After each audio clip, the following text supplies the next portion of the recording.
MNT news network में आप सभी का स्वागत है। आप देख रहे हैं एमएनटी न्यूज नेटवर्क का प्राइम टाइम विचार विमर्श। साथियों, प्राइम टाइम विचार विमर्श में आज हम बातचीत करने वाले हैं बामसेफ के बारे में।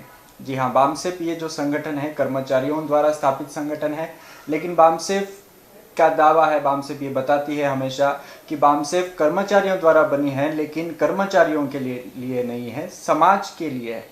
लेकिन जब से बामसेफ की स्थापना हुई है तब से बामसेफ के ऊपर काफ़ी सारे आरोप भी लगाए गए हैं या उसको विवाद में रखा गया है। सबसे बड़ा जो आरोप लगाया जाता है कि बामसेफ केवल कोई प्रशिक्षण कैंप लेती है या अधिवेशन करती है, कर्मचारी बस इकट्ठा आते हैं या चार दीवारी में कोई कार्यक्रम करते हैं, भाषण देते हैं, इस प्रकार की आरोप उसके ऊपर लगता है। दूसरा, बामसेफ के ऊपर सबसे बड़ा ये भी आरोप लगता है उसके चंदे को लेकर के, अर्थात जो डोनेशन बामसेफ इकट्ठा करती है, जो फंड इकट्ठा करती है, जिसको पे बैक टू सोसाइटी फंड कहा जाता है बामसेफ के माध्यम से, उसको लेकर भी आरोप लगाए जाते हैं। ऐसे कुछ सवाल हैं जिसको आज चर्चा करना बहुत ज़रूरी है, क्योंकि आज सोशल मीडिया में इसके बारे में कुछ लोग ऐसे लिख भी रहे हैं, बोल भी रहे हैं, तो इसको लेकर के चर्चा करना ज़रूरी है और उसके जवाब भी हमारे पास होने चाहिए।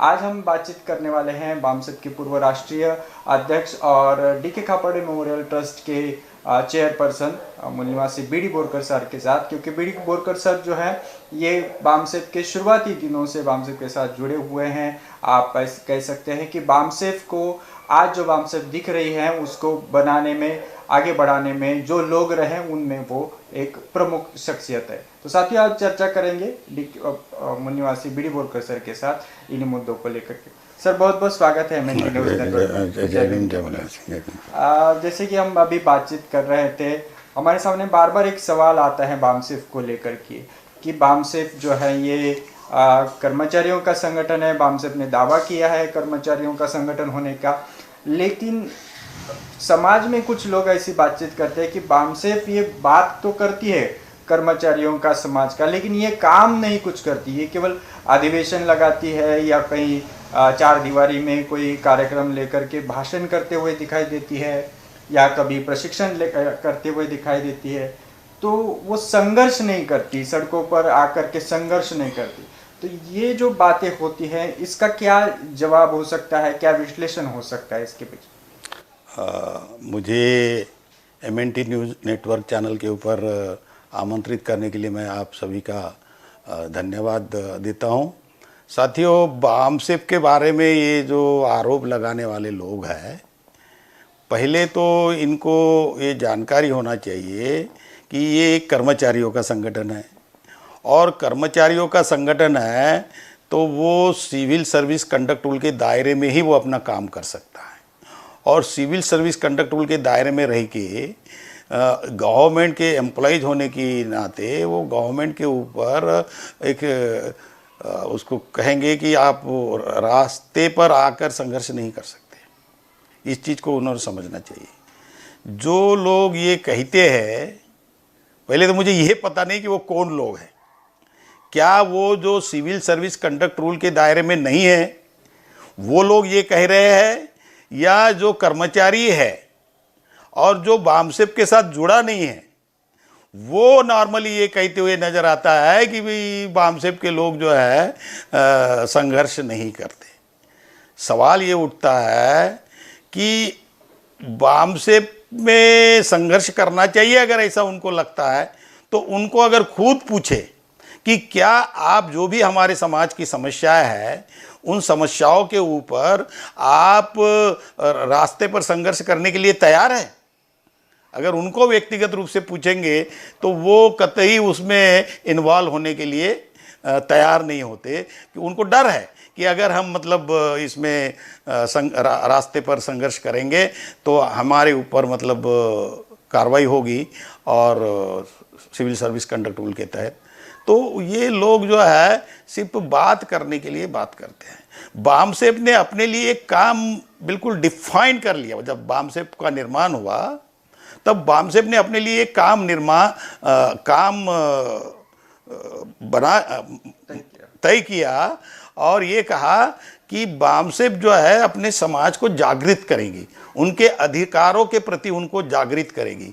और बाबा साहब ये चाहते थे कि पढ़े लिखे लोगों का ये काम है कि अपने समाज को उनके अधिकारों के लिए जो भारत के संविधान में बाबा साहब ने लिखे हैं उनके प्रति उन्हें जागरूक करें।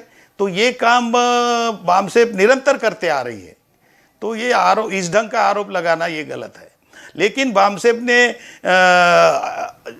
ऐसा भी कहा है कि बामसेफ से प्रेरणा लेकर, प्रोत्साहित होकर, बामसेफ के माध्यम से जो जागरूकता पैदा की जा रही है, उस जागरूकता से प्रेरणा लेकर समाज का दूसरा वर्ग जो सिविल सर्विस कंडक्ट रूल के दायरे में नहीं आता, उन्होंने संघर्ष का काम अपने हाथ में लेना चाहिए। ऐसी शुरुआती दौर में ही बामसेफ ने अपनी क्लैरिटी दी हुई है। उसके बावजूद इस ढंग का जो आरोप लगाने वाले जो लोग हैं, उनका जो आरोप है ये बेबुनियाद है, ऐसा मैं समझता हूँ। जब हम सर पढ़ते हैं, एक इसी से जुड़ा हुआ सवाल हम पूछना चाहेंगे कि आपने जागृति की बात कही, बामसेफ तो कहती हैं कि जागरूक करना है, आप संगठित करने की भी बात कहते हैं और इसमें संघर्ष करने की भी बात कहते हैं, और आप ये नहीं कहते कि जो संघर्ष किया जाता है सड़कों का, उसको लेकर के आपके जो मत है उसको भी जानना चाहेंगे। लेकिन जो आप संघर्ष करती हैं बामसेफ, ऐसा कहा जाता है, वो किस प्रकार का संघर्ष है, क्या संघर्ष का वो तरीका क्या है, उसको भी स्पष्ट कीजिए। आप ये देखिए कि जो संघर्ष शब्द को अगर आप डिफाइन करना चाहेंगे तो आफ्टर ऑल जो लोग ये चाहते हैं कि लोग अपने अधिकारों के प्रति सड़कों पे उतरे। अब जब तक लोगों में वो चेतना पैदा नहीं होती कि भाई हमारे ये अधिकार है, तो बामसेफ ये काम लोगों की जो मेंटल मेकअप है, जो ये एक सुप्त अवस्था में सोच रहे हैं उनके अधिकारों के प्रति, तो उनको जो एजिटेटेड माइंड जो चाहिए, लोग जब तक अपने अधिकारों के प्रति मेंटल स्टेट पे एजिटेट नहीं करते, तब तक उनको वो ऊर्जा नहीं मिल सकती कि वो रोड पे आके संघर्ष करें। तो इस ढंग का काम बामसेफ निरंतर संघर्ष के लिए लोगों को संघर्षरत कर रही है।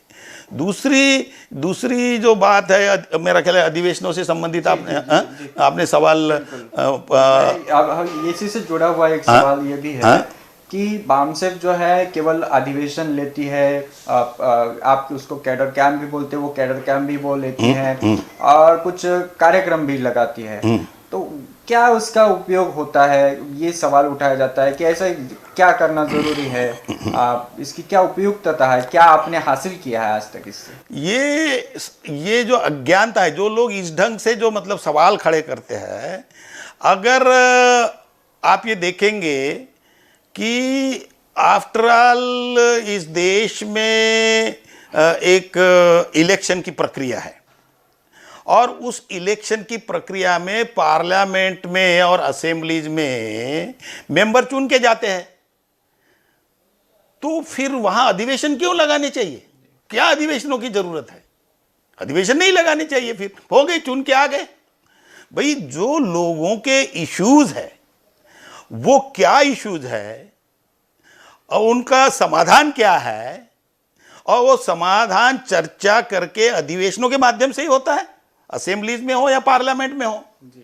तो जब आप अधिवेशन नहीं लगाएंगे, आप कैडर कैंप नहीं लगाएंगे, लोगों की समस्या क्या है उसके बारे में समझ नहीं देंगे, लोगों की समस्याओं का समाधान क्या है इसके बारे में अगर लोगों को नहीं समझाएंगे, और वो काम एक कर्मचारी वर्ग जो है ये अच्छी ढंग से समझ सकता है, क्योंकि वो एडमिनिस्ट्रेशन में इन्वॉल्व है, वो पार्लियामेंट में जो चर्चाएं हो रही है उससे संबंधित मटेरियल भी वो तैयार करता है, मिनिस्ट्री में तैयार करता है, अपने अपने ऑफिसेस में तैयार करता है। तो ये एक जरूरी रिक्वायरमेंट है एक डेमोक्रेसी की। ये मतलब अधिवेशन लगाना, लोगों के कैडर कैंप लगाना, उनको जागृत करना अधिकारों के प्रति, ये डेमोक्रेटिक रिक्वायरमेंट है। और ये डेमोक्रेटिक रिक्वायरमेंट फुलफिल नहीं करते हुए अगर ये मतलब लोग सोचते हैं कि इसकी कोई ज़रूरत नहीं है, तो ये गलत है। अब जो पार्टी रूलिंग पार्टी है या इवन जो अपोजिशन पार्टी है, ये दोनों ये काम करते हैं। एक वर्ग जो है जो सत्ता में रहता है वो उधर अधिवेशन लगाता है, जो सत्ता से बाहर रहते हैं वो बाहर अधिवेशन लगा के लोगों के अधिकारों के प्रति उनको जागृत करते हैं और उनको संघर्ष में उतारने की कोशिश करते हैं। तो ये एक डेमोक्रेटिक रिक्वायरमेंट है और ये नहीं होना चाहिए ऐसा जो सोच रहे हैं। तो मुझे ऐसा लगता है कि जो डेमोक्रेसी की ओवरऑल अंडरस्टैंडिंग जो होनी चाहिए वो नहीं होने की वजह से, अज्ञान की वजह से ये बात ऐसा करते हुए मुझे नजर आते हैं। जी, क्योंकि ये सवाल इसलिए भी उभरा सर, क्योंकि जब भी अधिवेशन की बात आती है तो उसके लिए जो आप पे बैक टू सोसाइटी फंड इकट्ठा करते हैं और ये फंडिंग की बात आती है, चंदे की बात आती है, खास करके अभी कुछ लोग इसको लेकर के बामसेफ के ऊपर भारी टीका कर रहे हैं कि बामसेफ केवल चंदा निकालने का काम करते हैं, जब भी अधिवेशन होता है तो चंदा लिया जाता है। और हमें आपसे समझना चाहेंगे कि क्या बामसेफ केवल अधिवेशनों के लिए चंदा इकट्ठा करती है, क्या अधिवेशन के लिए वो चंदे का खर्चा करती है, इसका हिसाब किताब क्या होता है, वो कैसे खर्चा करती है, मतलब फंड क्यों इकट्ठा किया जाता है? नहीं, ये बात इनको समझना चाहिए। बाबा साहब के फॉलोअर जो है, जो खुद को फॉलोअर मानते हैं और वो ये कहते हैं कि हम बाबा साहब के फॉलोअर हैं, मैं उन लोगों को काउंटर क्वेश्चन करना चाहता हूं कि बाबा साहब खुद कह रहे हैं, वो ये कह रहे हैं कि अपने समाज का आंदोलन चलाने के लिए अपने संपत्ति का, अपने इनकम का 5% जो है समाज के अधिकारों के लिए लगाना चाहिए। तो इसका मतलब बाबा साहब ये खुद कह रहे हैं कि अगर आप अपने समाज के लिए काम करना चाहते तो आपको पैसा निकालना होगा समाज के। तो इसलिए अगर बामसेफ ये दावा भी करती है और कर रही है कि वो समाज के हित में लोगों को जागरूक करने का काम कर रही है, अब लोगों को जागरूक करने का काम जो कर रही है तो उसके लिए लोगों के पास जाना पड़ेगा। और लोगों के जाना पड़ेगा मतलब अपने घर में बैठ के ये काम नहीं होता। आपको पूरे देश में लोगों को इस ढंग की उनमें चेतना पैदा करने के लिए आपको निरंतर भिन्न भिन्न राज्यों में जाना पड़ेगा, भिन्न भिन्न जिलों में जाना पड़ेगा, तहसीलों तक जाना पड़ेगा, गांव तक जाना पड़ेगा। और वो हर आदमी ये काम नहीं कर सकता। तो उसके लिए आपको कुछ लोगों को नियुक्त करना पड़ेगा, फुल टाइमर लगाने पड़ेंगे, उनके लिए भी इस पैसे की जरूरत है। आप ये अधिवेशनों के बारे में जो लोग उल्टा बोलते हैं, इन लोगों को ये जानकारी नहीं है। मैं बता रहा हूं 1934 में एक हमारे गोंडवाना जो है ये रीजन था 1934 में, तो गोंडवाना के महाराजा जो उस वक्त थे उन्होंने 1934 में अधिवेशन लगाया और मतलब हमारा जो समाज है उनको उन्होंने अधिवेशन का महत्व समझाया। क्यों? क्योंकि ब्रिटिश पार्लियामेंट के माध्यम से अगर हम अपने अधिकार चाहते हैं तो हमने अपने अधिवेशन लगा के लोगों को जागरूक करना चाहिए। वो महाराज 1932 में बता रहे, बाबा साहब मतलब 1932 में राउंड टेबल कॉन्फ्रेंस में जाके अपनी कैफियत रख रहे हैं और उसके पहले उन्होंने संगठन बनाया। तो ये जो लोग जो है ओवरऑल अपने अधिकार से पाना चाहिए उसकी जानकारी नहीं होने की वजह से ये कर रहे हैं। जहां तक फंड्स है तो फंड्स नहीं, बिना फंड्स निकाले आप अपने समाज को जागृत करने के लिए जो खर्चा मतलब आता है वो नहीं कर सकते। तो अगर वो और जो लोग नहीं कर रहे, जो ऐसा मानते हैं कि फंड्स की जरूरत नहीं है, वो इसलिए कि वो दूसरों के ऊपर डिपेंडेंट है। मैं फील्ड में हूँ, पिछले 40-50 साल से मैं फील्ड में लगा हुआ हूँ और मैं देख रहा हूँ कि ऐसे कई संगठन हैं हमारे। मैं अभी नागपुर बैठा हूँ इस वक्त, नागपुर शहर में ऐसे कई संगठन है, ऐसे बुद्ध विहार है कि जो मतलब जो पॉलिटिकल पार्टी है, जो रूलिंग पार्टियां है, उनसे पैसे लेकर अपना काम चलाते। तो ऐसे लोगों को तो पैसे लेने की जरूरत नहीं है। लेकिन मैं ये बोल रहा हूं कि जो लोग आपको पैसा दे रहे हैं तो क्या आपके हित में पैसा दे रहे हैं? ये जो पॉलिटिकल पार्टियां मोस्टली ब्राह्मणिकल पॉलिटिकल पार्टियां, एक कांग्रेस है, एक बीजेपी है, अगर महाराष्ट्र के संदर्भ में और बाई एंड लार्ज इंडिया के संदर्भ में अगर हम इसको देखते हैं तो उनके जो मूल निवासी बहुजन समाज में जो उनके कहेंगे कि जो टट्टू टाइप लोग जो है, उनके टूल्स जो है, उनके जो स्टूजेस है, उनके माध्यम से हमारे समाज को नियंत्रित करने के लिए हमारे समाज में वो पैसा देते रहते हैं। और जब वो पैसा देते हैं तो फिर वो हमारे समाज के हित में काम नहीं करते, वो उन लोगों के इंटरेस्ट प्रोटेक्ट करने के लिए काम करते हैं। और इसलिए आप ये देखेंगे कि कभी भी पार्लियामेंट में और असेंबलीज में हमारे समाज के हित में मुद्दे नहीं उठाए जाते। तो क्यों नहीं उठाए जाते? जबकि ये अभी पार्लियामेंट में अगर देखे जाए तो 120-22 जो मेंबर पार्लियामेंट है तो वो बात तक नहीं करते। क्यों नहीं करते? क्योंकि वो उन लोगों से पैसा लेते हैं। और कांशीराम जी ये कह रहे थे कि अगर आपको कोई सपोर्ट करता है तो इशारा भी साथ में देता है, और ये बात बिल्कुल क्लियर है। तो पैसा निकालना ये इसेंशियल रिक्वायरमेंट है किसी आंदोलन को चलाने के लिए। बाबा साहब ने ये काम किया, फुले साहब ने अपने ढंग से, पैसा जरूरत लगता था, समाज के पास पैसा नहीं था तो खुद के पास का पैसा वो लगा रहे थे। तो आप ये देखेंगे कि आज मूल निवासी बहुजन समाज के पास बाबा साहब ने जो भारतीय संविधान में जो हमें अधिकार दिए, नौकरियां हमें दिलवाई, तो उससे इस समाज के पास पैसा आया हुआ है। और वो अगर अपना 5% इसमें लगा दे, वो क्लोजियल फंड होता है। इस समाज का आंदोलन चलाने के लिए मैं कई 1-2 बार मीटिंग में लोगों को कहा कि कितना पैसा चाहिए आपको। एक साथी तो बोल रहा कि 500 करोड़। अरे मैं बोला आप 20,000 करोड़ बोलो, और मैं उसका कैलकुलेशन करके उनके सामने रखा। अभी भी मैंने कल मतलब वहाँ औरंगाबाद में मीटिंग रखी, उन्होंने भी ये कहा कि सर पैसे के लिए मतलब सब कुछ लोग बामसेब के ऊपर डिपेंड रहते हैं। तो बामसेब के ऊपर तो समाज के पास पैसा है, आप लोगों के पास जाके पैसा नहीं निकालते, लोगों को आप समझाने में मतलब कामयाब नहीं होते, और वो जो लोग जो सवाल उठाते हैं उसको लेके इधर आते हो। उनकी जो क्या वो रिस्पॉन्सिबिलिटी डिस्चार्ज कर रहे हैं। तो फंड्स लगेंगे, अधिवेशनों के लिए भी फंड्स लगेंगे। और जहां तक उसका लेखा जोखा की बात है, तो आप उनको पता नहीं है कि बामसेब अपना पूरा लेखा जोखा उनके एनुअल जनरल बॉडी के सामने पूरा रखती है कि इस साल में कितना पैसा बामसेब ने इकट्ठा किया और कैसा खर्चा हुआ और कौन से मद पे खर्चा हुआ, ये पूरी जानकारी उधर रखते हैं। तो जिन लोगों ने पैसा दिया है तो वो इस चीज को चेक कर सकते हैं। ये कौन लोग बोल रहे हैं?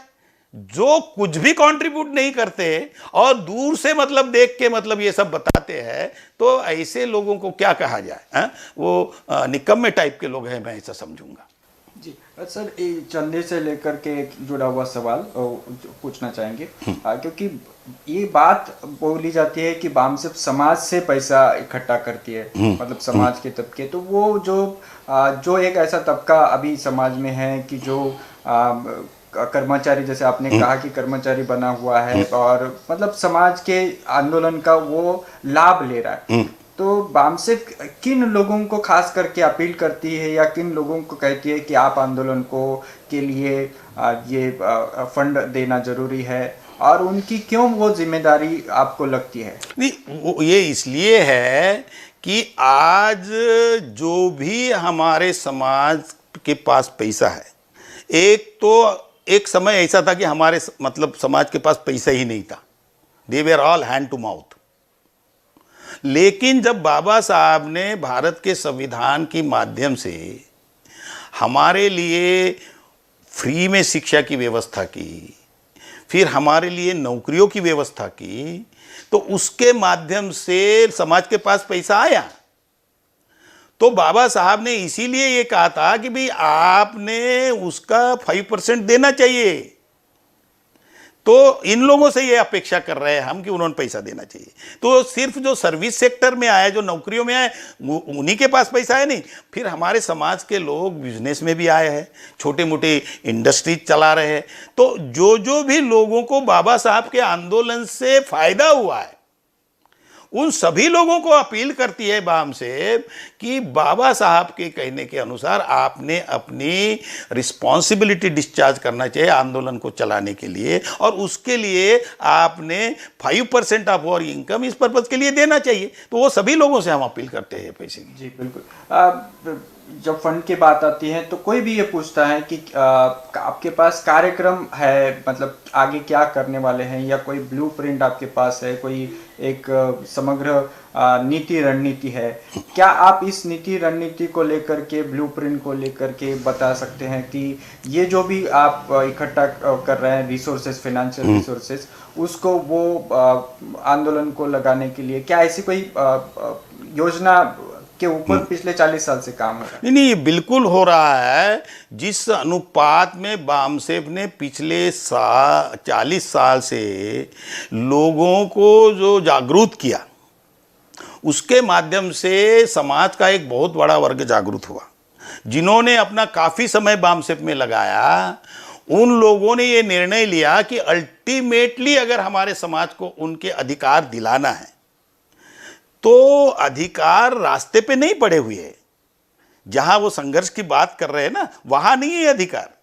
अधिकार संविधान में है, और जो संविधान में है तो संविधान से जमीन तक लोगों तक पहुंचाने की जो बात है, तो उसके लिए बामसेफ के माध्यम से जो लोग जागृत हुए हैं, उन लोगों ने ये सोचा कि अगर ये संविधान से निकालना है तो संविधान ने जो संस्थाएं बनाई हैं, जो अधिकार लिखे, उसको वहां से निकाल के लोगों तक पहुंचाने के लिए वो 3 संस्थाएं बनाई हुई हैं। उसमें पार्लियामेंट है, मतलब असेंबली, लेजिस्लेचर है जिसमें पार्लियामेंट आता है, जिसमें भिन्न भिन्न राज्यों की असेंबली जाती है। फिर एग्जीक्यूटिव है जिसमें गवर्नमेंट आते हैं और सबऑर्डिनेट एग्जीक्यूटिव आती है, और जुडिशियरी है। जब तक हमारे लोग इन संस्थाओं में नहीं रहेंगे, भारत के संविधान में तो पिछले 70 साल के पहले लिख दिया है बाबा साहब ने, लेकिन जमीनी स्तर पर वो नहीं मिल रहे। इसका मुख्य कारण है इन संस्थाओं में इस समाज के ऑनेस्ट और सिंसियर रिप्रेजेंटेटिव नहीं है। ना तो पार्लियामेंट में है, ना तो असेंबलीज में है, और ना ही एग्जीक्यूटिव में, मतलब सरकार में है। तो इसलिए जो लोग जागृत हुए, उन लोगों ने ये निर्णय लिया है कि एक पॉलिटिकल पार्टी होना बहुत जरूरी है। और वो ये सब बामसेफ ने जो तैयार किए लोग समाज में, उनमें से निकले हुए ये लोग हैं। और वो ये चाहते हैं कि समाज जब तक अपने सही पॉलिटिकल रिप्रेजेंटेटिव देश की पार्लियामेंट में और भिन्न भिन्न राज्यों की असेंबलीज में चुनकर नहीं भेजेंगे, तब तक भारत के संविधान में जो कुछ भी बाबा साहब ने लिख के रखा है वो उनको नहीं मिलेगा। तो इस दिशा में पीपल्स पार्टी ऑफ इंडिया डेमोक्रेटिक उन्होंने बनाई है, जागरूक जो लोग हुए उन्होंने, और वो इस दिशा में काम कर रहे हैं। तो आप ये देखेंगे कि ये ब्लूप्रिंट की जो बात आप मुझसे पूछ रहे हैं, तो उस दिशा में ये जो समाज में पूरे भारतवर्ष में जो लोग जागरूक हुए हैं, वो इस दिशा में प्रयास कर रहे हैं। और मुझे आशा है कि वो एक दिन आएगा इस समाज के जीवन में कि वो समाज पूर्ण रूप से जागरूक होगा, और उनको जो बाबा साहब ने जो वोट का अधिकार दिया है, जो मत का अधिकार दिया है, वो उसका वो सही इस्तेमाल करेंगे। और इसलिए आप ये देखेंगे कि जो पार्टी है वो भी लोगों के मत बनाने में लगी हुई है। और जो जब मैं जागरूक करने की बात कर रहा हूं बामसेफ के माध्यम से, तो वो भी लोगों का ओपिनियन तो बना रहे, जागरूक कर रहे, मतलब क्या कर रहे, वो ओपिनियन बना रहे। तो जब लार्ज ओपिनियन इस देश में बन जाएगा, और हम कह रहे हैं कि हम 90% इस देश में है, तो फिर कोई समस्या नहीं है। वो एक दिन आएगा इस समाज के जीवन में कि इस देश की सत्ता इस मूल निवासी बहुजन समाज के पास होगी। और बाबा साहब ऐसा चाहते थे, और बाबा साहब ने कई जगह जिक्र किया है। जी, ये इसलिए सवाल सर जुड़ा हुआ है क्योंकि आप जैसे आपने कहा कि सत्ता लेने के लिए या सत्ता के जो केंद्र है, वहां पर आप जो लोग हैं, जागरूक लोग हैं, ईमानदार लोग हैं, उनको भेजना चाहते हैं, और उसके लिए वैसे लायक लोग आप तैयार कर रहे हैं। ये बात सही है, लेकिन जब कार्यक्रम की बात आती है, सत्ता में पहुंचने की ब्लूप्रिंट की बात हम इसलिए कर रहे हैं क्योंकि ये जो ब्लूप्रिंट कार्यक्रम, ये सारी चीजें लोगों ने इकट्ठा आकर के, मतलब जो संगठन है वो लोगों ने इकट्ठा आकर के करना चाहिए। लोकतांत्रिक तरीके की बात बार बार उठाई जाती है, तो क्या बामसेफ ये लोकतांत्रिक संगठन है? ये एक सवाल बड़ा निर्माण होता है क्योंकि कुछ लोग जो है बामसेफ, उसके ऊपर भी आगे बातचीत करेंगे, लेकिन कुछ संगठन ऐसे भी दिखते हैं कि जो एक व्यक्ति केंद्रित होती है, व्यक्ति निर्णय लेता है। तो आप इतनी बड़ी जो सत्ता बदलने की बात कह रहे हैं, या सत्ता को काबिज करने की बात कह रहे हैं, वहां पहुंचाने के लिए लोग इकट्ठा करना चाहते हैं बामसेफ, तो ये कैसे करते हैं? क्या इसमें लोकतांत्रिक व्यवस्था है? लोकतंत्र को लागू करने की क्या मेथोडोलॉजी बामसेफ के पास है? आप ये देखेंगे कि जब बामसेफ शुरू के दौर में निर्माण किया गया बामसेफ का, तो उसमें मिस्टर कांशीराम जी जो है वो इसके अध्यक्ष रहे हैं, और उस वक़्त ये सिर्फ उनके इर्द गिर्द ये संगठन चलते रहा, लेकिन समाज निराश स्थिति में था, क्योंकि रिपब्लिकन पार्टी के काफ़ी खेमे में बढ़ गई थी और लोगों को कोई होप्स नहीं थी कि हमारे रिपब्लिकन पार्टी के माध्यम से भी हमारे लोगों के पास सत्ता आएगी। इससे भी ये पता चलता है कि बाबा साहब ने ये सब चीज़ें पॉलिटिक्स क्यों किया, क्योंकि वो चाहते थे कि इस देश पर हमारे लोगों की सत्ता होना चाहिए। ऐसा लिखा भी है उन्होंने अपने लिटरेचर में। तो ये काम शुरू में हुआ और इससे जो पढ़ा लिखा जो वर्ग है इस विचार से काफ़ी प्रभावित हुआ और प्रभावित होकर वो कांशीराम जी के साथ जुड़ गया। लेकिन बाद में ये देखा गया कि जो फोकस था, उनका जो विजन था, वो विजन पहले ऑब्जेक्टिव पर था, लेकिन बाद में उनका विजन सेल्फ के ऊपर आ गया और फिर उनको ये लगा कि मैं जो कहूँ, मैं जो चाहूँ वही होना चाहिए। लोग जो चाहते हैं, समाज जो चाहता है, उस दिशा में वो डिरेल हो गए उनका थॉट्स। तो जब ये स्थिति आई तो आप ये देखेंगे कि मिस्टर जो खापर्डे साहब जो थे, उनको ये लगा कि ऐसे से हम अपने समाज को पूर्ण रूप से नहीं तैयार कर सकेंगे। कोई किसी के गुलाम नहीं है, हम अपने ऑब्जेक्टिव को हासिल करने के लिए सब लोग मिलकर इकट्ठे आए हैं और कोई XYZ ये कहता है कि मैं जो कहूँ वैसे ही होगा, तो ये नहीं हो सकता। तो इसलिए खापर्डे साहब के नेतृत्व में बामसेप को एक डेमोक्रेटिक संगठन बनाया गया, बामसेप को रजिस्टर्ड किया गया और उसमें एक रजिस्टर्ड ऑर्गेनाइजेशन ने जो कुछ भी अपनी कार्यप्रणाली है, एक नियंत्रित रूप से उसको चलाने की जो बात है, तो बामसेप में निरंतर मतलब हर 2 साल में उनकी राष्ट्रीय कार्यकारिणी का गठन होता है और राष्ट्रीय कार्यकारिणी के गठन के माध्यम से फिर उनके पदाधिकारी का चुनाव होता है। बहुत सारे लोग ये सोचते हैं कि बामसेप में डेमोक्रेटिक व्यवस्था नहीं है। उनको इस बात की समझ नहीं है कि डेमोक्रेसी 2 किस्म की है संसार में। एक है पार्लियामेंट्री फॉर्म ऑफ डेमोक्रेसी और एक है प्रेसिडेंशियल फॉर्म ऑफ डेमोक्रेसी। से फॉर एग्जांपल आप ये देखेंगे कि अभी जैसे मिस्टर मोदी जो है फिलहाल इस देश के प्राइम मिनिस्टर है, लेकिन अगर क्या इस देश के हर एक नागरिक ने मोदी को अपना प्राइम मिनिस्टर चुना है? तो मुझे लगता है कि मोदी को प्राइम मिनिस्टर नहीं चुना है। तो क्या चुना है? वो उन्होंने अपने प्रतिनिधि चुने डायरेक्टली और इनडायरेक्टली मोदी उन जो प्रतिनिधि है उन्होंने मोदी को वो जो पार्लियामेंट्री पार्टी है उसका नेता चुना। लेकिन आज हम ये नहीं कह सकते कि भाई मोदी को तो हमने चुना नहीं, specially schedule caste, schedule tribe और ओबीसी माइनॉरिटीज के लोग ये नहीं कह सकते कि हम तो मोदी को चुना ही नहीं, हम तो उसके पार्टी को भी वोट नहीं दिया तो हमारा प्राइम मिनिस्टर नहीं है करके। ये इनडायरेक्ट वे है। पार्लियामेंट्री डेमोक्रेसी जो है ये रिप्रेजेंटेटिव फॉर्म ऑफ डेमोक्रेसी है और ये इनडायरेक्ट डेमोक्रेसी है। वेराज जो अमेरिका में जो है वो प्रेसिडेंशियल फॉर्म ऑफ डेमोक्रेसी है जिसमें प्रेसिडेंट को डायरेक्टली चुना जाता है। लाइकवाइज बामसेप में भी बामसेप की जो यूनिट्स है, ग्रास रूट तक जो यूनिट्स है, वो अपने जनरल बॉडी के माध्यम से केंद्रीय कार्यकारिणी का चुनाव करती है और केंद्रीय कार्यकारिणी अपने कंसेंसस से अपने प्रेसिडेंट का चुनाव करती है और प्रेसिडेंट और दूसरे जो ऑफिस बेयरर्स है उसका चुनाव करती है। तो इसलिए जनता में ये जो मतलब भ्रम फैलाया जा रहा है कुछ लोगों के माध्यम से कि बामसेप ये डेमोक्रेटिक संगठन नहीं है, ये गलत धारणा है। कुछ लोग ये सोचते हैं कि भाई वो बोल देते हैं कि भाई इसको प्रेसिडेंट बना दिया उन्होंने, किसी XYZ ने उसको नॉमिनेट किया। ऐसा नहीं है, ऐसा नहीं है। आप ये देखेंगे कि जब पार्लियामेंट्री पार्टी का मतलब नेता चुना जाता है पार्लियामेंट में या असेंबलीज में, लेजिस्लेटिव असेंबली पार्टी का नेता चुना जाता है, तो वो सब इकट्ठा बैठते हैं। वो लोग इकट्ठा बैठते हैं और कॉन्सेंसस से उनका नेता कौन होगा ये डिसाइड करते हैं। तो बामसेप में भी तो ऐसा ही करते हैं कि जो केंद्रीय कार्यकारिणी चुनी जाती है जनरल बॉडी के माध्यम से, वो इकट्ठा बैठते हैं और कंसेंसस से एक व्यक्ति को नेता चुनते हैं। या अगर कंसेंसस से नहीं हो रहा है तो भले ही मतलब नॉमिनेशन नहीं मंगाते, लेकिन वो आपस में, क्योंकि बहुत बड़ा नंबर तो है ही नहीं पार्लियामेंट जैसा, 20, 25, 21, 22 लोग होते हैं, तो 21, 22 लोग अगर आपस में बैठ के किसी एक व्यक्ति को अपना नेता चुनते हैं जो प्रेसिडेंट बनता है। किसी दूसरे का भी अगर नाम उसमें आया तो उस नाम के ऊपर भी विचार विमर्श होता है, लेकिन गिवन सिचुएशन में और संगठन को आगे बढ़ाने में उसमें से जो ज्यादा उनको उपयुक्त लगता है उसको अपना नेता बना के करते हैं। दूसरा, डेमोक्रेसी में, डेमोक्रेसी क्या सिर्फ इलेक्शन करने की व्यवस्था है?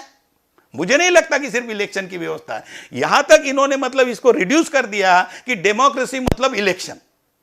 इनफैक्ट मेरा यह मानना है कि डेमोक्रेसी का सही मतलब है कि जो केंद्रीय कार्यकारिणी है उन्होंने एक पार्टिसिपेट करके डिसीजन बनाना, डिसीजन बनाने की डेमोक्रेसी, मिलजुल के किसी एक व्यक्ति ने निर्णय लेने के बजाय, मतलब एक जो भी एग्जीक्यूटिव कमेटी में जो लोग हैं उन्होंने मिलके एक निर्णय बनाना और उस निर्णय को लागू करना। तो जब वो जहां तक बामसेप में वो सब लोग मिलके निर्णय लेते हैं और उस निर्णय को लागू करने के लिए सब मिलके काम करते हैं, तो बामसेप में डेमोक्रेसी नहीं है बोलने की जो मतलब कुछ लोगों की धारणा है वो गलत धारणा है, ऐसा मुझे लगता है। जी, चर्चा को आगे बढ़ाते हैं। आपने सही कहा कि बामसेप में आंतरिक एक लोकतंत्र की बात है, डेमोक्रेसी है, इंटरनल डेमोक्रेसी है, उसकी एक व्यवस्था भी आपने बताई। जब ये व्यवस्था की बात आती है तो बामसेप के ऊपर एक आरोप ये भी लगता है कि बामसेप के कई सारे गुट जो है बने हुए, वो क्यों बने हैं? फिर अगर आप इतने डेमोक्रेटिक है या इस प्रकार से आप काम करते हैं तो इतने सारे ग्रुपों में क्यों बटा हुआ है बामसेप? और ये लोग जो हैं ये क्यों इकट्ठा नहीं आते अगर आप इतने सूझबूझ वाले लोग हैं, ऐसा कहा जाता है। तो ये ग्रुप की बात है और ये ग्रुप में बटे होने की बात है और इकट्ठा होने की बात बार बार चर्चा में आती है, इसको क्या जवाब? आप ये देखेंगे कि इस देश में बाबा साहब ने पार्लियामेंट्री डेमोक्रेटिक सिस्टम भारत के संविधान के माध्यम से दिया, लेकिन ये समाज जो है वो डेमोक्रेटिक नहीं है, ये जातियों में बटा हुआ है। तो अगर जो समाज डेमोक्रेटिक नहीं है तो डेमोक्रेसी की उनकी समझ ही नहीं है। तो वो समझ देना का जो काम था समाज को, जो भी पावर में सत्ता में रहे 1947 के बाद या भारत का संविधान लागू होने के बाद जो भी पार्टियां सत्ता में आई पिछले 70-72 साल से, ये उन लोगों की जिम्मेवारी थी कि डेमोक्रेसी क्या है इसके बारे में लोगों की समझ बनाना। ये काम उन्होंने नहीं किया। अब ये इसलिए वो नहीं करने की वजह से इस देश का नागरिक डेमोक्रेटिक सोच नहीं है उसकी। तो डेमोक्रेटिक सोच नहीं है इसलिए समस्या है। जिसे परसों भी मुझे जब वहाँ था तो ये सवाल बिल्कुल पॉइंटेडली पूछा गया, तो मैंने बताया उनको कि भी ये प्रॉब्लम डेमोक्रेसी सोसाइटी नहीं होने की वजह से है। मैं कई बार एग्जाम्पल देते आ रहा हूँ कि जो समाज की समस्या है उस समस्या को समझना और उसका सही हल ढूंढना वो हर व्यक्ति नहीं करता। हर व्यक्ति तो अपने अपने रोजमर्रा की जिंदगी जीने के लिए लगा हुआ है, हैंड टू माउथ है, वो नहीं सोचता। लेकिन समाज के कुछ ऐसे लोग हैं कि वो इसके बारे में बहुत चिंतित होते हैं, सोचते हैं। उसमें से ही फुले साहब है और लेटेस्ट इसमें बाबा साहब है। तो बाबा साहब एक अकेले व्यक्ति थे कि उन्होंने ये सोचा, और सोचा जब वो किसी एक दूसरे के साथ चर्चा किया कि क्या जिस समाज के लोग हम हैं तो उस समाज के साथ जो इस देश में हो रहा है ये क्या सही हो रहा है? तो उसने उनके दोस्त होंगे या जो भी परिचित है उससे बात किया उन्होंने, मैं एग्जाम्पल के तौर पर बता रहा हूं। तो उन्होंने बोला यार ये सही तो नहीं हो रहा है, हमारे साथ मानवता का व्यवहार नहीं हो रहा है, ह्यूमिलेशन हमारा हो रहा है, इंसल्ट इंजुरी सब कुछ हो रहा है हमारे साथ। तो फिर बाबा साहब ने फिर से पूछा उनको कि क्या ऐसे होते रहना चाहिए? बोले नहीं, ऐसे तो नहीं होना चाहिए। तो फिर क्या करना चाहिए? तो इसके खिलाफ में हमने खड़ा होना चाहिए, अपने समाज को तैयार करना चाहिए, अपने समाज को समझाना चाहिए। और वो जो व्यक्ति है उसने ये कहा कि अगर मिस्टर अंबेडकर आप अगर इसमें पहल करते हो तो मैं आपके साथ हूं। तो क्या हुआ? संगठन बना। भाई एक आदमी का संगठन नहीं होता, लेकिन उसके साथ जो दूसरे आदमी को जब बाबा साहब ने समझाया तो उसकी समझ में आई बात और उसने कहा कि हां यह होना चाहिए और मैं आपके साथ हूं। और दूसरे दिन वो रात को फिर शाम को अपने अपने घर गए दोनों, और दूसरे दिन सुबह आके बोला कि भाई मैं कल आपके साथ था, लेकिन अभी मैं आपके साथ सुबह नहीं हूं। तो क्या हुआ संगठन का? संगठन टूट गया। तो आप ये देखेंगे कि एक विशिष्ट ऑब्जेक्टिव के साथ, एक विशिष्ट विचारों के साथ लोगों को इकट्ठा लाना, ये संगठन बनाने की प्रक्रिया है। और वो लोग या तो उनको समझ नहीं होने की वजह से, बाबा साहब को इसकी समझ थी, उसका सोल्यूशन क्या है इसकी भी समझ थी, संगठन बना के उसके माध्यम से अपने अधिकारों के लिए लड़ने की बाबा साहब को समझ, लेकिन दूसरे व्यक्ति को नहीं थी समझ। तो इसलिए दूसरे दिन उसने मना कर दिया आके कि मैं आपके साथ नहीं हूं। तो ये जो संगठन बनते बिगड़ते क्यों है? क्योंकि एक तो उनकी डेमोक्रेटिक सोच नहीं है, और दूसरी जो है उसकी जो ब्लूप्रिंट है, कौन सा रास्ता है अपने अधिकार पाने का, इसके बारे में उनको पर्याप्त जानकारी नहीं होती। उसने सिर्फ सुना था, और पहला व्यक्ति जो बाबा साहब है उसके पास पूरा ब्लूप्रिंट था। तो ये फर्क है।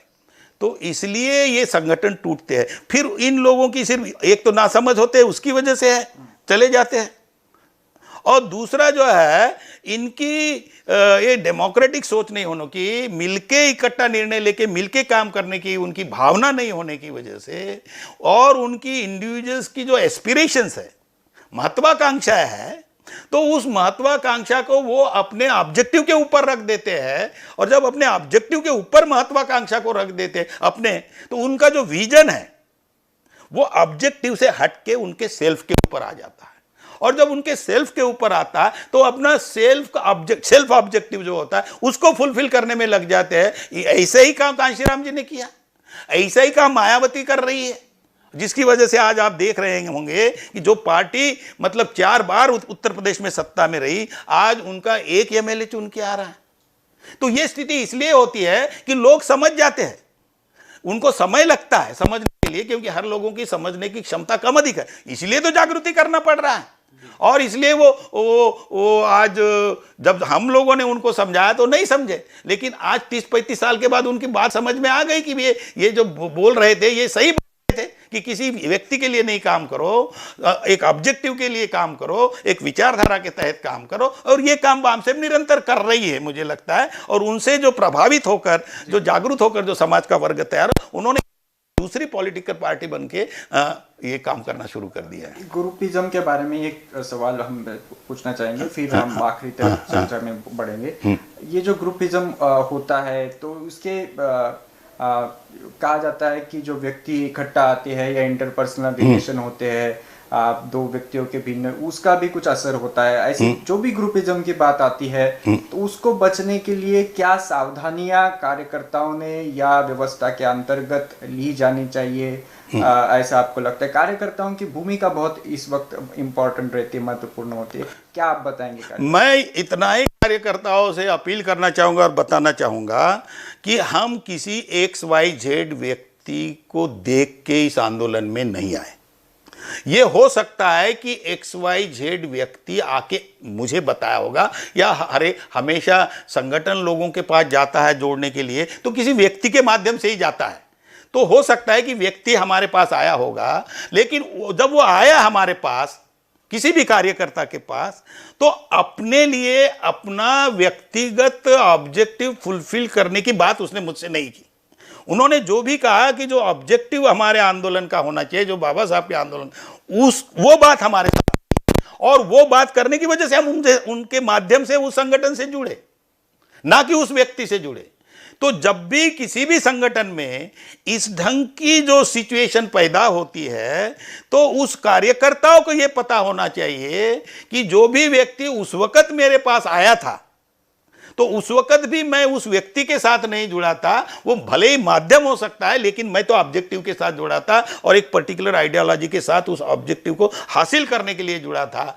अब वो व्यक्ति दोबारा मेरे पास आ रहा है और दूसरी बात कर रहा है, उससे अलग बात कर रहा है, तो उन्होंने अलर्ट रहना चाहिए और उनके मुंह पे जवाब दे देना चाहिए कि भाई जो आपने जो बोला था इस ऑब्जेक्टिव को हासिल करने के लिए, इसलिए मैं जुड़ा था। अब आप ये दूसरी बात मुझे कह रहे हैं और ये मेरे पास आके कहने की जरूरत नहीं है। ऑर्गेनाइजेशन ने जो अपने फोरम बनाए हुए हैं, केंद्रीय कार्यकारिणी है, जनरल बॉडी है, और भी जितने फोरम है, उस फोरम में जाके अपनी बात रखो। फोरम के बाहर बात नहीं करना चाहिए। मैं थिकनाथन की किताब पढ़ रहा था, white clouds and old path and white clouds. उसमें ये समय उस वक्त बुद्धा के जीवन में भी आया जब वो अपना संघ बना रहे थे, जिसको संगठन है आज हम संगठन बोलते हैं, वो संघ बना रहे थे। तो उस वक्त की बुद्धा ने क्लियर इंस्ट्रक्शंस दिया कि भाई आपके जो भी मत है, जो भी ओपिनियन है, वो आप जो है फोरम में रखिए, जब संघ की मीटिंग बैठती है उसमें रखिए, और ना ही ऐसे इश्यूज को संघ के बाहर चर्चा करिए। क्योंकि ऐसी बाहर चर्चा करने से, व्यक्ति व्यक्ति के पास जाने से ग्रुप्स फॉर्म होते हैं और वो संगठन टूटता है। और आपके जो भी डिफरेंसेस ऑफ ओपिनियन हो सकते हैं, लेकिन वो सब भी आपने संगठन के दायरे में उसकी जो फोरम है उसमें करिए, और उसमें डेमोक्रेटिकली निर्णय लीजिए। या तो एक मत से लीजिए, और अगर एक मत से नहीं होता तो मेजॉरिटी से निर्णय लीजिए। और आपका मत अगर माइनॉरिटी में वहां होता है तो you have to be graceful to accept the majority opinion in the interest of the movement. ये बात बुद्धा के समय में आई, ये डेमोक्रेसी का सही मतलब है, और इसीलिए बाबा साहब ने इस देश को डेमोक्रेसी, पार्लियामेंट्री डेमोक्रेसी दी है। बिल्कुल, आपने सही कहा। आपके कार्यकर्ताओं ने इस बात पर जोर देना चाहिए कि जो भी चर्चा हो वो आपकी व्यवस्था के अंतर्गत हो, जो संगठन ने व्यवस्था बनाई है, जो भी चर्चा हो या निर्णय हो, जो भी बात करनी है। सर, आपने अभी बात की ऑब्जेक्टिव के बारे में कि बाम सिर्फ एक ऑब्जेक्टिव के लिए बनी हुई है। जो भी कार्यकर्ता जुड़ता है किसी व्यक्ति के माध्यम से क्यों ना हो, वो एक उद्देश्य के लिए, चीज के लिए बाम सिर्फ बनी हुई है। आज की तारीख में बाम सिर्फ अपने ऑब्जेक्टिव को लेकर के कहाँ खड़ी है, उसकी पूरी संगठनात्मक सांगठनिक व्यवस्था को लेकर के भी सवाल आते हैं, तो वो आज कहाँ खड़ी है और भविष्य क्या है बामसेफ का? आगे बामसेफ कहाँ दिखाई देती है आपको, कहाँ वो, उसकी क्या ताकत रहेगी? आप ये देखेंगे कि ये जैसे मैंने बताया कि डेमोक्रेटिक सिस्टम की पूर्ण रूप से जानकारी नहीं होने की सोसाइटी में बामसेफ में लोगों को बहुत सारे ग्रुप नजर आते हैं। लेकिन इस चीज़ का अगर समाज का जो पढ़ा लिखा तबका है वो अगर ध्यान से ख्याल देता है तो मोस्टली ऑटोक्रेटिक संगठन है, किसी व्यक्ति के इर्द गिर्द है। नाम बामसेफ का ले रहे हैं लेकिन किसी व्यक्ति के इर्द गिर्द वो घूम रहे। ऐसे संगठन वो व्यक्ति के साथ ही उनका सफाया हो जाता है। और इसलिए हमारे समाज की समस्याएं जो है ये लॉन्ग टर्म इसके लिए सॉल्यूशन होना चाहिए, और इसलिए डेमोक्रेटिक संगठन की बहुत ज़्यादा जरूरी है। तो मुझे ऐसा लगता है कि ये जो बामसेफ का जो भविष्य के बारे में जो पूछ रहे हैं, तो जो आज जो मतलब मिस्टर गनोरकर के नेतृत्व में जो बामसेफ चल रही है वो एक डेमोक्रेटिक ढंग से अपने निर्णय ले रही। तो मुझे लगता है कि हमारे जो ऑब्जेक्टिव है उस ऑब्जेक्टिव को हासिल करने के लिए, और उन्होंने अपने लिए जो दायरा फ्रेम किया है वो काम अगर वो निरंतर करने से, और भारत के संविधान के बारे में उन्होंने जो प्रोग्राम दिया है गांव-गांव तक जाकर लोगों को भारत के संविधान के बारे में समझाना और उसके माध्यम से उनके अधिकार कैसे मिलाए जा सकते हैं इसके बारे में, वो उनका अपना प्रोग्राम है। और इनसे उन्होंने कुछ अपने ऑफशूट विंग्स भी बनाए, स्पेशली जो जागृति के लिए विद्यार्थी संघ बना हुआ है, वो भी ये काम कर रहे हैं। मूल्य संघ भी इसमें लिए काम कर रहा है। सांस्कृतिक एरिया में मतलब वो जो सभ्यता संघ काम कर रहा है। कर्मचारियों के लिए जो मूल निवासी कर्मचारी कल्याण महासंघ काम कर रहा है। तो ये इतने विंग्स जो है अगर हॉरिजॉन्टली समाज के हर तबके को टच करेंगे, और जो तबके में अभी है उनके लिए भी इनकी रिस्पॉन्सिबिलिटी बनती है कि उन लोगों को भी प्रोत्साहित करके समाज के डिफरेंट, जैसे किसान हैं, जैसे लेबर लोग हैं, इन लोगों को भी प्रोत्साहित करके भी उन्हें भी ऐसे अपने अपने एरिया में बनाना चाहिए। और इसका हॉरिजॉन्टल एक्सपेंशन जीवन के हर क्षेत्र में इसको भेज देना चाहिए। तो इस ढंग से हम 90% लोगों को, जो हम मानते हैं कि मूल निवासी बहुजन समाज इस देश में 90% है, तो इनको अगर हम संगठित कर देते हैं तो फिर हम भारत के संविधान के माध्यम से हमारे अधिकार हासिल कर सकते हैं। तो इस दृष्टि से अगर ये देखा जाए, ये उनका ब्लूप्रिंट है, ये उनका प्लान है। तो इसके माध्यम से बामसेफ का भविष्य और बामसेफ के माध्यम से मूल निवासी बहुजन समाज का भविष्य बिल्कुल जो उन्हें भारत के संविधान में अधिकार मिलना चाहिए वो उनको दिलाने में कामयाब होगा। ये उनका भविष्य है। जी सर, आखिरी सवाल, चर्चा समाप्त करेंगे। बामसेफ का अगर अचीवमेंट आप बताना चाहेंगे पिछले 40 वर्षों में, या अभी जो लोकतांत्रिक आपने जैसे बताई प्रोसेस फॉलो कर रहे हैं, उसको पुनः बामसेफ को बनाया, तो क्या अचीवमेंट अगर आप बताना चाहेंगे समाज को, कार्यकर्ताओं को, तो कौन से बड़े अचीवमेंट आपके सामने दिखाई देते कि ये अचीवमेंट है? और जो बामसेफ ने जो जागृति का काम किया, इसमें आप ये देखेंगे कि बामसेफ ने अपने सोच समझ के साथ एक मूल निवासी आइडेंटिटी जो है, इस पर हमारे मूल समाज का जो, जिसको ब्राह्मणिकल सोशल ऑर्डर में शेड्यूल कास्ट, शेड्यूल ट्राइब और अदर बैकवर्ड क्लासेस में जो डिवाइड कर दिया, उनको फिर से इकट्ठा एक मूल निवासी पहचान के तहत इकट्ठा लाया।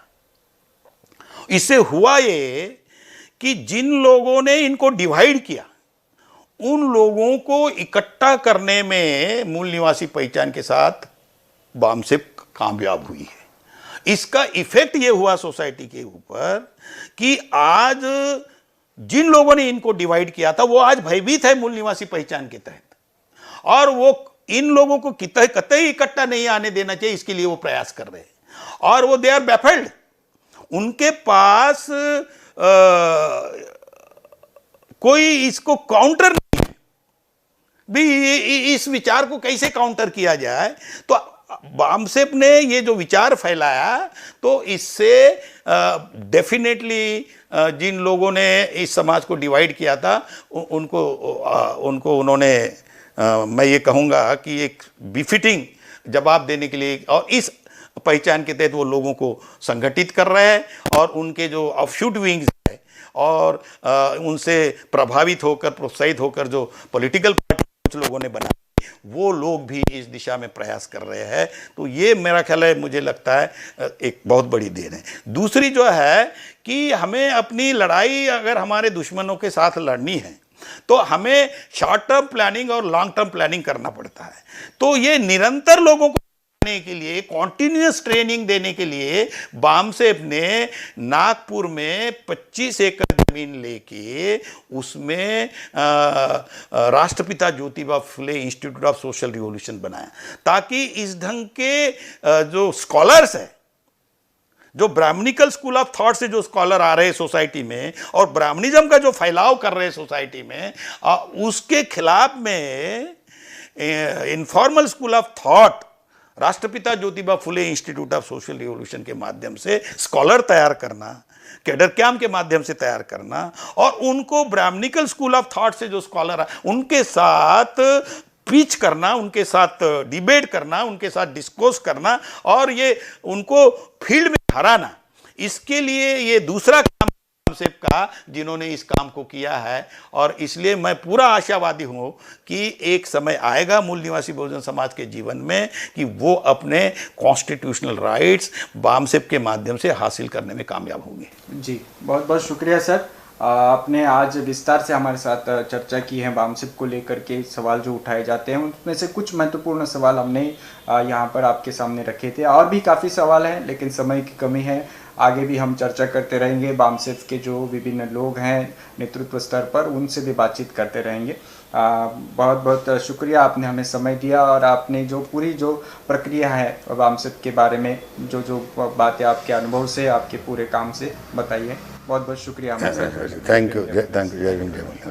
साथियों, MNT न्यूज़ नेटवर्क का एक कार्यक्रम जिस लिंक पर हैं, उस सभी साथियों को हम रिक्वेस्ट करेंगे इस वीडियो को आप शेयर कीजिए। और जो जो साथी हमारे साथ कुछ समय पहले जुड़े हुए हैं, उनसे बताना चाहेंगे इस वीडियो को पुनः देखिए, शुरुआत से देखिए, और आपके जो भी मत है, चाहे वो समर्थन में है, विरोध में है, जो भी आपके मत है, कृपया कमेंट बॉक्स में ज़रूर लिखिए। और भी कुछ सवाल आपके बामसेफ के बारे में हो सकते हैं, होने चाहिए, वो भी सवाल आप कमेंट बॉक्स में लिखिए।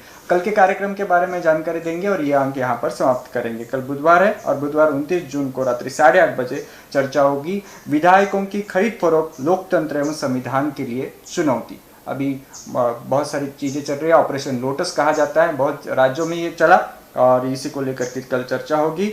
मूल निवासी अभिषेक चौहान जो अधिवक्ता है सुप्रीम कोर्ट के, उनके साथ हम बातचीत करेंगे इस विषय को लेकर, विधायकों की खरीद फरोख्त, लोकतंत्र एवं संविधान को चुनौती। बहुत बहुत शुक्रिया हमारे साथ जुड़ने के लिए। पुनः मिलेंगे कल रात्रि 8:30 बजे। दीजिए इजाजत। जय भीम, जय मूल निवासी, जय भारत, जय संविधान। Thank you very much.